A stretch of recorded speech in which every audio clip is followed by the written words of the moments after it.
Ladies and gentlemen, fans of intelligent, rational debate everywhere, let's get ready to logic.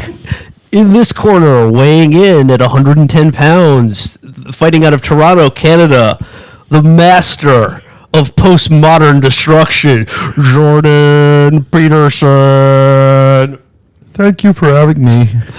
And fighting in the stained t-shirt and dirty pants, hailing all the way from Slovenia, Slavoj-Zize. Thank you for my fellow neoliberal late capitalist subjects to observe these fantastic debates we will be having today. Logical combatants. The opening question of this debate comes from our sponsor, WorldStarHipHop.com. Gentlemen, you have $7.50 and not a penny more to build the perfect hoe. Peterson, you won the coin toss backstage. You may respond. Well, I think that this question points out so many of the problems of this postmodern age. I mean, you only have $2 to give the hoe an hourglass figure, but it's 50 cents if she's a stripper. Wouldn't the second thing be true if the first one would be true? But it's $1.50 more. It's insane. You know, I see these young men coming to me with tears in their eyes because they're romantic partners, these people who share this very special, delicate, insane thing called busting with them.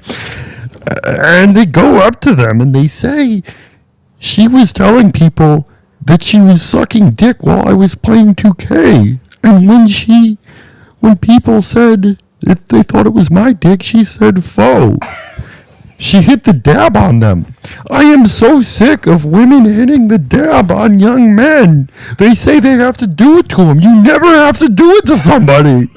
So I reject your premise. I will build the perfect hoe with ever many dollars it takes or doesn't take. Mr. Zizek, your response. First, I would like to agree with my colleague, Mr. Peterson, in that I also reject the very premise of the question, because the notion that there is a limited number of dollars that one must use to build the perfect hoe is, in fact, purest ideology.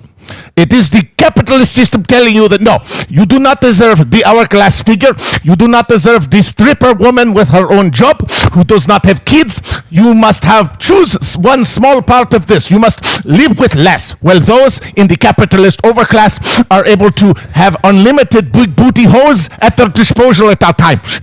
And I say that we must move towards a post-capitalist future in which the big booties and the head game are equally distributed to all. Our next question comes from sponsor Dippers Nation.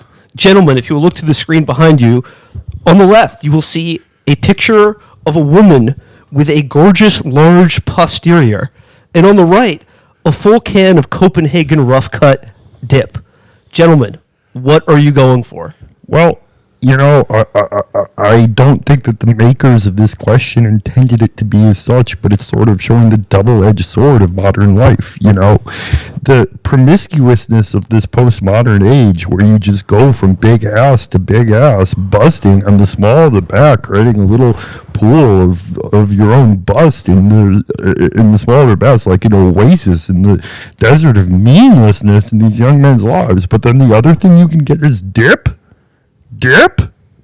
That's the thing. It's either an ass or dip. That's the question we're posing to young men? I disagree in that I think that both the dip and the large posterior both represent Lacanian desire subjects that represent one's ineffable desires that transcend the physical realm, and that the choice between the two is the choice between to become oneself or to try to become what one cannot become. Final question.